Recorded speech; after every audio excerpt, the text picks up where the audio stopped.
Welcome to Spinning Back Clique Reach Week on here at MMA Junkie. We take a quick spin through the latest headlines. I am back in the hosting chair this week, so that means Nolan King is joining us. And, of course, we got the boys from MMA Junkie Radio, Gorgeous George and Goze. So let's get those guys all on the clock right away. Guys, it was all about UFC on ESPN Plus 32 on Saturday night. Derrick Lewis picked up a big TKO win over Alexei Oleinik, and it looks like he's in line for some big-time matchups. We asked him what made sense, and the Black Beast said maybe Curtis Blades, maybe Francis Ngannou, maybe Alistair Overeem. All those make sense for him. So which of those guys do you think should he fight next, or is there another name in the mix? Let's break it down. Let's start with Nolan since he's checked in this week. Put to the 3 minutes on the clock. Have at it, brother. Yeah, I think Derrick Lewis is right on point there. I think Curtis Blades is the guy for him to fight next. I mean, Curtis is a proven contender. If he was in a different division with a different flow right now, he would maybe be the one getting the title shot. But it's pretty clear after his last comments, after his last win, that Dana White wasn't too thrilled with him, and I don't really see him leapfrogging Francis Ngannou. So my gut feeling is that Curtis is going to have to fight again. So, I think Lewis is the perfect fight to hold him over. I think that it's a new matchup, fresh matchup for him, somebody that he hasn't beaten. So let's go for it, man. I mean, the wrestling of Curtis with the ground and pound of Derrick, I'm in for that one. I think it sells itself. And let's book it and see what happens there while Francis waits for the winner of Miocic and Cormier coming up this weekend. Yeah, not a bad shot there, and there's a little bit of beef between them as well, right? They've been kind of going back and forth a little bit, so that makes it even more interesting. George, what do you think about that matchup? Is that the one, or are you going in a different direction? Well, I think with Ngannou, you just have to basically say he's next. We're going to find out this weekend a lot more information about in which direction that division's going. Now, aesthetically, I want to see Overeem versus the Black Beast. I just want to see those guys throw hammers. I think it would be the most appealing fight for the fans, but think about how many times the UFC calls a heavyweight and go, all right, it's you and Curtis Blades. And I'm sure quite a few turn it down. So for him to kind of come out and already kind of do some of the matchmaking for those guys, they're probably like, whoo, cool, let's run it, And yeah, like Nolan said, Blades is nowhere near a title shot because he's lost twice to Francis Ngannou. So Ngannou's next, and then we'll figure out, what happens next after Miocic and Cormier tangle up. But I just think he made it as easy as possible for the UFC. So more than likely, that's probably what they're gonna do. Yeah, it's interesting, right? I mean, I think it is a bad stylistic matchup for Derrick Lewis, if we're being honest. But the fact that he's asking for it, that could go a long way. Goze, what say you? Maybe we got to wait till 252 is over to make a call, or can you make one now? No, you definitely have to wait. I mean, this is a big cluster at the top, guys. When you think about it, a lot dictates this main event here, right? If Daniel Cormier wins, he stated that's it for him. So that belt goes up for grabs. And at that point, like George said, Francis Ngannou is next. And are you going to take Curtis Blades and throw him up against the guy that he's already lost to twice? That's not going to make much sense, right? So I think the guy that makes sense is Derrick Lewis. He could actually slide in there. The thing about Derrick Lewis that amazes me right now is those names he called out. If you take Oleinik, the fight that he just had, submission guy. You take Curtis Blades, the wrestling, even Alistair Overeem, the striking.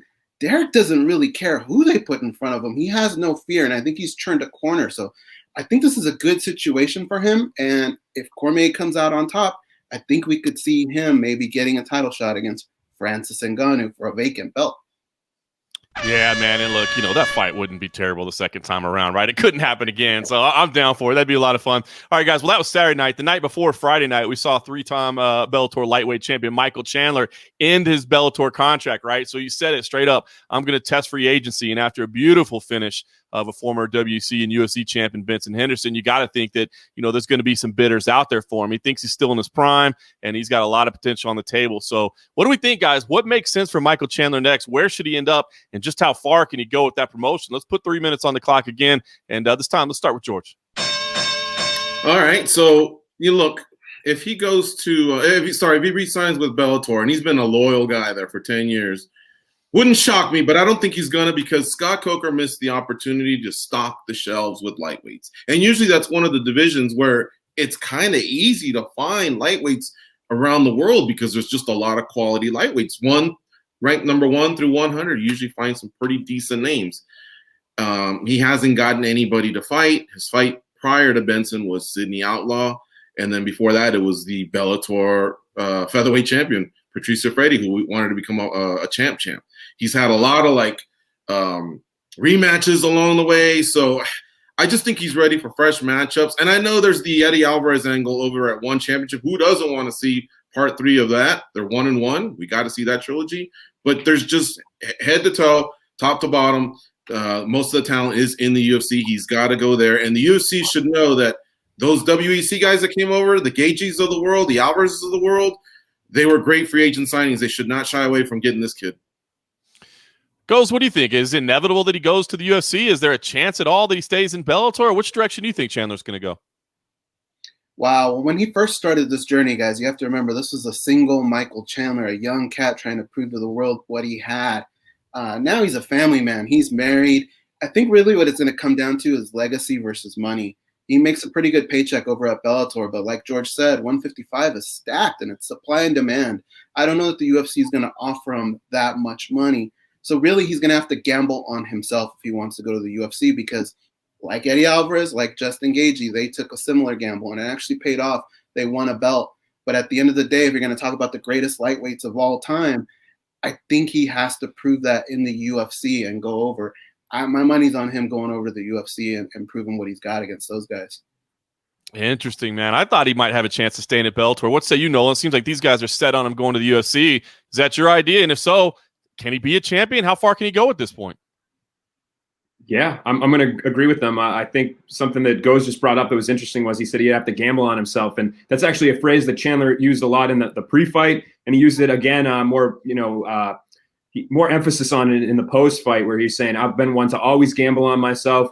And I gambled on taking Benson Henderson as my last fight with Bellator, and I'll continue to gamble on myself. So if he's in line there, I mean, that shows me that if he's trying to take the biggest gamble, the UFC would be the way to go. There's part of me that thinks that weirdly his stock has almost, in terms of the court of public interest, has never been higher. I think there's something to be said about a guy that's been around so much and accomplished so much. He kind of adds an extra level of interest, a little nostalgia in there, that Michael Chandler is Bellator and Bellator is Michael Chandler. We heard that whole phrase this week, and I think people are really starting to appreciate him. So I think he could go to the UFC. I'm not sure how far he would be able to go at this point in his career. He's not getting any younger in age. He's not getting any younger in fight years either. So, I mean, sure, I think he could, fight some of the guys in the top 15 and do well and win, and who knows, he could make that run for the title. But I think that mystique right there, that question that I'm asking, that's the question that a lot of people want to see answered, and the only way to do it is to go sign with the UFC. Nolan King, great points, no respect for the clock, man. What are you going to do with them? All right, guys, let's talk about UFC 252. It's the big one coming this Saturday night. Stipe Miocic, Daniel Cormier, they're throwing down for all the marbles. The UFC heavyweight titles on the line, the rubber match and the trilogy. It's all going down at UFC 252. Now, we know that the winner is walking away as the UFC heavyweight champion, but are they walking away as the greatest UFC heavyweight of all time? That seems to be the argument that some people are saying. Is that what's at stake here? Let's start with Goze. 3 minutes here. What do you think? I think absolutely, guys. If you look at some of the fighters that they've buzzsawed through the era that they've been able to do it, I think it's very hard to not say that the guy who comes out on top here is going to be the GOAT for probably a good amount of time. There's a lot of fans that hold on to the old school pride days, but that's starting to die off a little bit. And there's nothing that a Fedor Emelianenko is going to do in these last couple fights here that's going to really leapfrog over any of these guys. So you look at a guy like Daniel Cormier, a win here, he even has something to boast about in the Strikeforce Grand Prix that he won, that the UFC guys don't really have that opportunity to say. They don't go through tournaments anymore. So Stipe Miocic with a win. Look at the guys that he's gone through. It's really, really hard to argue, but this is a big part of MMA history, guys, this Saturday. This is our Ali Frazier. Wow, Ali Frazier, man, that's big time. Yeah, it's you said it, man. The Pride era. I was just thinking greatest UFC heavyweight of all time, but yeah, there's an argument that it's the greatest heavyweight of all time. Nolan, what say you? Is this the GOAT of all time, the GOAT of the UFC, or are we making too much of this? No, 100%, man. I mean, I can't remember the last time we've had a fight where this has happened, where you got two guys at crossroads that either one of them could be named the greatest heavyweight should they win, and they probably will. I mean, Stipe Miocic had more heavyweight title defenses in UFC history than anyone. You have DC, who has his accomplishments from his time in Strikeforce. Now he's pairing him up with with his accomplishments as a UFC heavyweight. And I mean, hey, if DC goes out there or Stipe goes out there, whoever wins, they have 2 wins over the guy that a lot of people we're having this conversation about. So it's not like they're beating some champion that's over the hill or or whatever. They're beating another guy who's in the conversation as the greatest ever going into the fight. So yeah, man, I think for sure the winner of this fight will be, thought of looking back for years to come as the greatest. George, you're a ranking specialist. What do you think? Is this about the greatest of all time? And I guess if Stipe loses, would he have time to maybe win it back at some point? If Cormier walks away, I don't know. A lot of questions there. What do you think, George? Yeah, I think it is about who is the greatest of all time. For a long time, it was Fedor Emelianenko, who was fighting in Pride, where they housed the best fighters in the world at the time, but he never came over to prove it in the UFC. And when he did come to North America, it didn't go well. One of the guys he lost to was Fabricio Verdum, who was also in the conversation because Verdum also beat Cain Velasquez. Those three got talked about for a while, but Verdum had those 2 head-to-head wins. Along comes Stipe Miocic and knocks out Verdum in his hometown of Curitiba, Brazil, and then goes on to defend it 3 times. And so he kind of said, it ain't those 3, it's now me.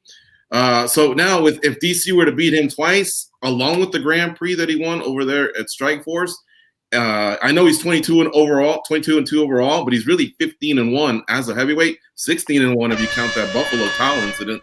But you would have to say it's DC because of the 2 wins over Miocic, and if Miocic wins, then he just keeps adding to it. I can't even get mad at you for running long when you bring up the towel incident and call him a heavyweight, man. That's all right. You're mean, man. I can't believe you did DC like that. All right, let's keep it on UFC 252. It's a great fight card. There's a lot of fun matchups on it, but the co-main event is especially intriguing, right? Especially because Sean O'Malley, the guy's in his 5th UFC fight, and he's in the co-main event of a big pay-per-view opportunity. Now, the man he's paired up with is no joke. Marlon Chito Vera is not just going to roll over for Sean O'Malley. But what do you think? Is O'Malley going to cash in on this opportunity and prove that he's the real deal? Or is this maybe the hype a little bit too much, to be warranted at this early stage of his career? We'll make this one a little quicker. 2 minutes on the clock. Let's start with you, Nolan.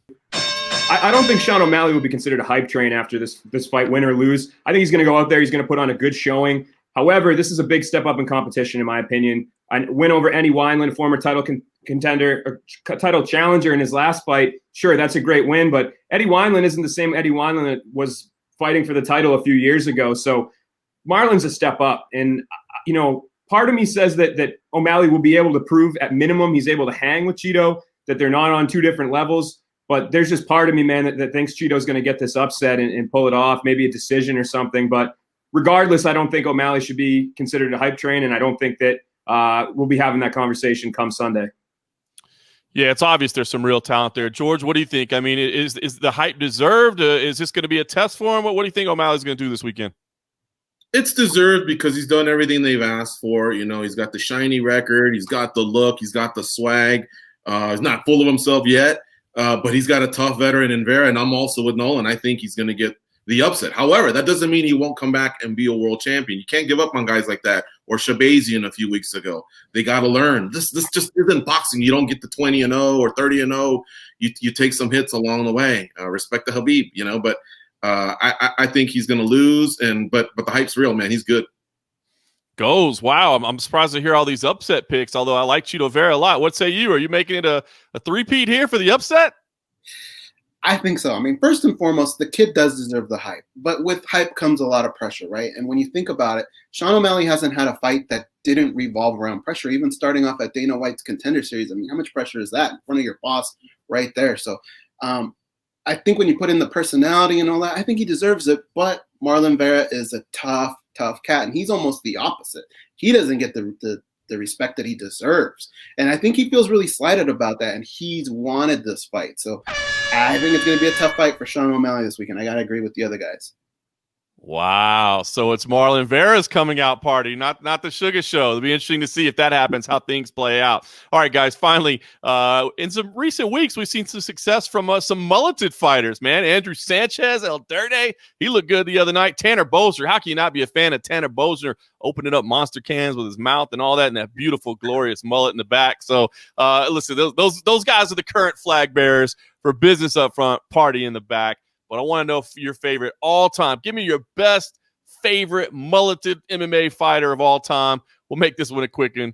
2 minutes on the clock. George, have at it. Well, I know the guys are going to be able to come up with a couple, so I'm going to name 2. If you want to go old school, Harold Howard, finalist in UFC 3. He had a pretty good one, but no, I think the GOAT is Miguel Torres. He called it the East Chicago Waterfall, I believe. And it flowed, man, and he rocked it, and he made it all the way to the top of what everyone considered, the pound for pound king at one time. So I got to go with my man Miguel Torres. I like it, man. I wish I had my sunglasses right now for the Harold Howard reference, man. That was good stuff. All right, Goze, how about you? Who's your favorite mulleted fighter?